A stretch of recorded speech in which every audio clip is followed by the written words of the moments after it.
All right, welcome everyone. We're Semblance of Sanity. I'm Caleb. I'm Jacob. And we're here for That time I got reincarnated as a slime. Season 2, episode 10. Let's commit some war crimes. It's not war crimes if they started it. Yeah. He's not going to see any of the evil that he's about to drop down on them. Okay, but here's a question for you, Caleb. All right. Yeah. If you had to choose, Yes. would you rather have an angry Homelander or an angry Rimuru? Because I feel like the stereotypical thing to say would be Homelander, but the thing is that I feel like we could get to a situation where Rimuru gets at least competitive. Wait, but you're saying which one do you want? To be coming after you. An angry, like, you know, would you want to be like at the mercy of an angry Homelander or Rimuru? Rimuru would bring with him just the idea of magic in general, which means that... Oh. So, what? So, wait, how is this even a question? Wait, so you're basing this not based on how scary they would be to be coming after you, but... I'm basing it on how much the world would actually... exist in the world? Yeah, or how much would the world be able to stop them? Oh, okay, that's fair. Who the fuck cares? I can't do shit. Okay, no, that's a fair point. Who the fuck cares about any of that? I'm like, what is this dumb scenario? All I have to do is just hope that the world can stop them. Yeah, Rimuru, 100%. I don't want a fucking Homelander. Okay, yeah, because what the fuck? No, Rimuru at the very least has a sane, sound mind. Like. Sure. Come on, like he would actually eventually be able to, be talked to. But you'd never know with Rimuru, right? Whereas yes, you would. With Homelander, you'd know I'm just fucked. I think this he's gonna rip out my spine and that's it. Yeah. I understand where you're coming from, but no, this is stupid. Okay. I am more scared, honestly, of the 3 isekai antagonists coming after me than I would be Rimuru. Yes, 100%. Because it has nothing to do with their power or what have you. They're all outside of my realm of possibilities of doing anything. That's fair. It's what is their personality and they might how much actually would the world start to actually have fun with join up with me and be like, can you please stop them? And it's like, well, yeah, they would try and buy Rimuru. The world would try and just turn him into a sold commodity. And then the antagonists of the isekai ones, at the very least, someone would come in and be like, okay, those are some cool weapons, but we're going to put you in a deep CIA, bunker somewhere and study you. But yeah, good luck, y'all. Rimuru's on the warpath. Mm-hmm. You don't want to see Rimuru on the warpath. No. So y'all, without further ado, let's get into this. All right, everyone, now be sure to go check out the reaction portion of the video in the description below, then come back here for the discussion.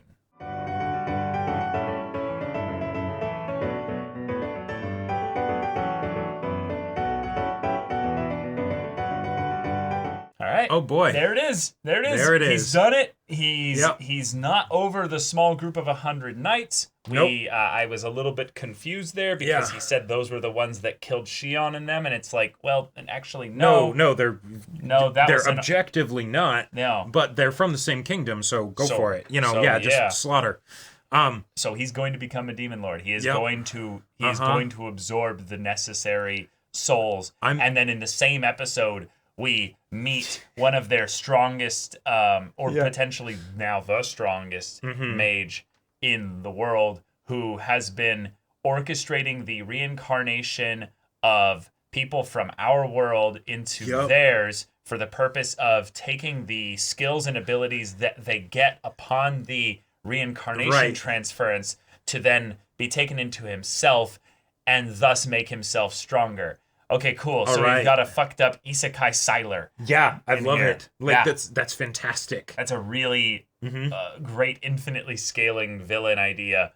Yep. And in some ways, it's exactly kind of what Rimuru is. Well, and it's also Rimuru is like incorporating them into himself in some way. There's some extra steps. It's better in the way he does it. Right. Yeah. But it also is something that'll be a lot more satisfying because, God. I'm so glad they didn't actually go for a really serious struggle of a fight with the Otherworlders. Yes, because they handled that so well. The pacing was amazing. God, I would have hated that. So just the no. They get annihilated. They're 3 of many.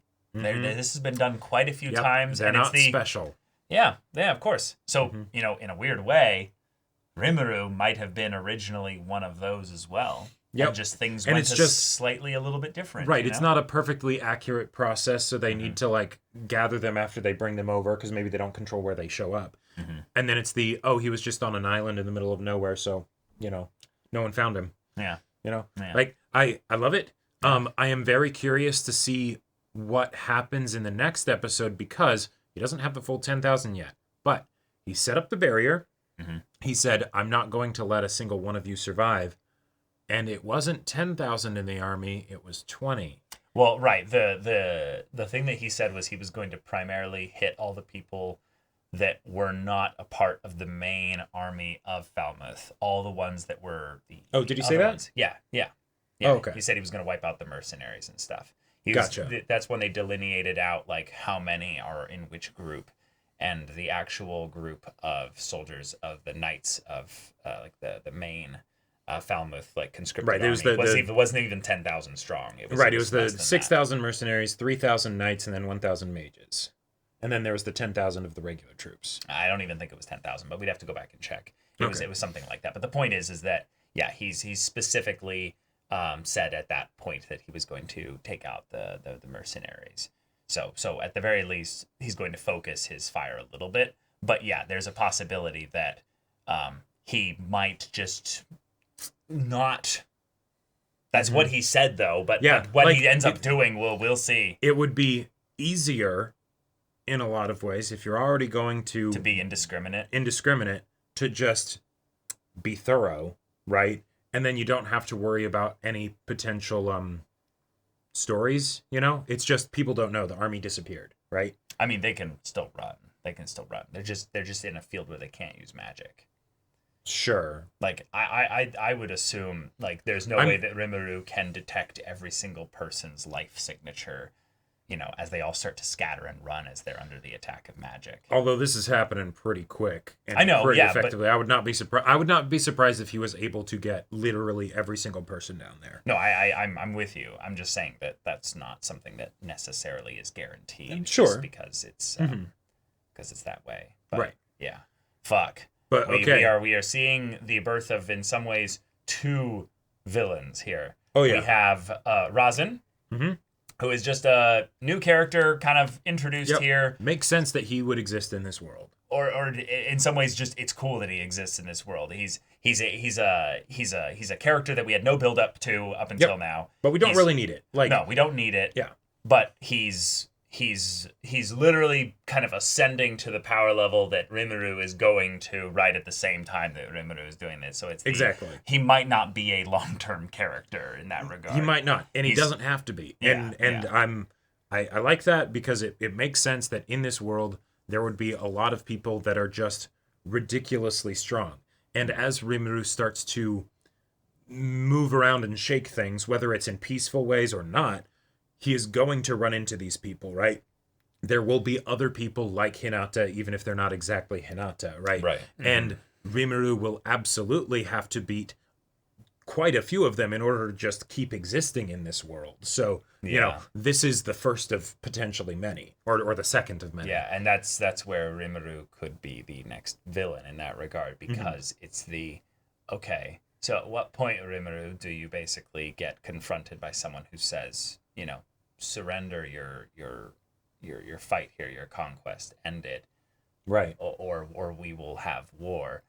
Do you then basically take your people and stuff, and do you leave? Do you end up, going somewhere and being like, this is our place, don't attack us, we're not going to bother you, we just want to live in peace? In a little paradise. No, in some ways, like this is the question, is once you get like absolute power, it's a very clear distinction you have to make, is do you basically have to just keep trading lives until you get to the point where there's no more fighting? I don't think that's something that Rimuru wants. I think this is something where he's thinking, if I just retaliate hard enough here... Right, I'll break their spirits and then they won't. But in some ways, no. But at the same time, it's like, well, there's a possibility of that. That might work for Rimuru. If it doesn't, it will galvanize them, and you just slaughtered 10, potentially 20,000 people that aren't actually the people who killed your friends. Right. They're just people that are, in the army of that country. Yep. So Like Yeah, the line world when becomes your enemy. You Right. become the enemy of the world. Exactly. That line that he gave when he was like, "Be thankful at least that you will be feeding my, ascension or whatever the Be a exact part of my evolution. part of my evolution." Yeah. It's Yeah. like that's just a straight up villain line. It like is. like that is a classic villain line, and hey, you're the one giving it. Yeah. So This is really cool because we took the dumbass isekai antagonists, Yep. had them all get pasted or betrayed in a very satisfying way. Oh yeah, I'll just do a little healing spell just in case. You're Dead. dead. Yep. It's like, Like his body was completely fine though. Oh yeah. He just basically was Cold, like, clean, methodical, and thorough. Your soul's dead. Yep. It's like, wait, what? He can just soul kill somebody with a flick of his wrist? I guess. Which also, that's a very fun way to establish that he could actually kill Rimuru very easily. Yeah, he would probably have to get close. Right. He would probably have to know a little bit about the composition of his soul or something like that. Exactly. Like, But the idea that, oh, hey, just because you're a slime and you're very powerful and all that stuff, no, that doesn't actually matter. Right. I'm actually really curious because he talked about something about his reincarnation abilities. Mm-hmm. And those, I believe, were something he was referring to himself. But the whole premise of this show is characters getting reincarnated into this world, yeah. So, maybe he's the one that's been bringing people over, and so he's like, no. I've been reincarnating other people. Possession, Right. that's easy. Yeah. That's easy peasy. Yeah. So, because there was the whole thing of where people were getting summoned, like, and that's one thing. But if it's if it's a situation where it's not people that are alive, but it's people just died, I'm going to give them basically vessels to incarnate into. Right. Next to my reincarnation. Yeah, so I don't know. Right, is he saying my reincarnation like when I reincarnate other people or when I myself have reincarnated myself? When I've given myself abilities that I think it's actually on him because this is the way they tie it in, and this is probably why they exposited about his nuclear bomb on death thing, is that's a magic cast that activates when he dies. So it's when he dies, he has other things besides that go off that allow him to keep living. Which would also make a lot of sense. It's if someone does manage to kill me, that's cool, okay. I'll take them down. That. I'll take them down with me. Right. And then I'll get reborn as a baby somewhere 5,000 miles away or whatever. Right, you right. know? Yeah. He's got that point where I feel like in high fantasy, mages eventually all hit the point where they realize, well, wait, if I'm going to be such a great benefit to the world, my knowledge can't just die off. I have to find ways to preserve it. So I either put things into pocket dimensions or put things into infinite towers that can be then used to teach people. Or I want to be immortal. Yeah. So, yeah, I think he's hit that point where for now, it's just him. But also, Mr. Night Dude, you might be on a list of loose ends to tie up later, given that you've seen his ability. Granted, he's going to, he said he was going to announce his new form to the king, so, it's probably not that big of a deal. No, I think that this guy is, if anything, someone who's just a partner with him in this whole thing. It's I need someone who leads the troops. You're the person with the charisma. You're the person with the status you can do and all that stuff. And if anything, it's oh no, I was going to give this to you.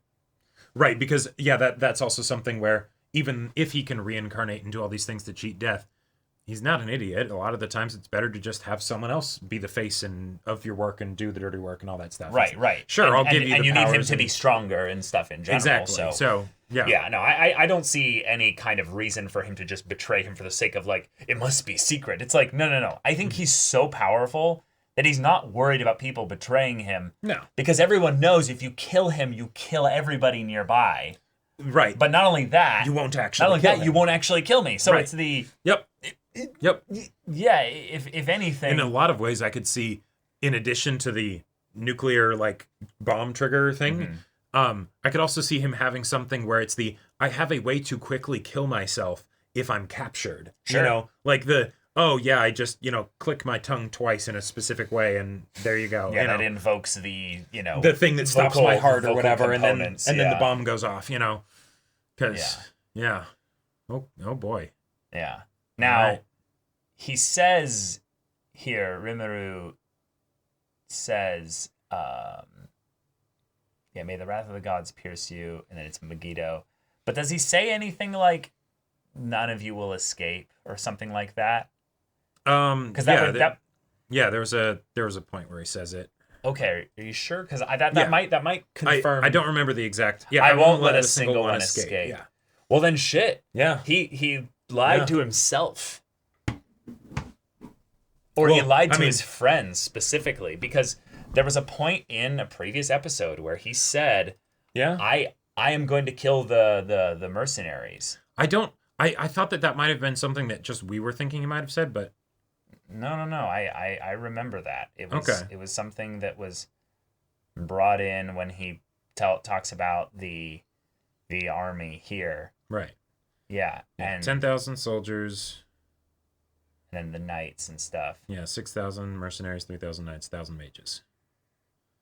Yeah. Yeah. Right. And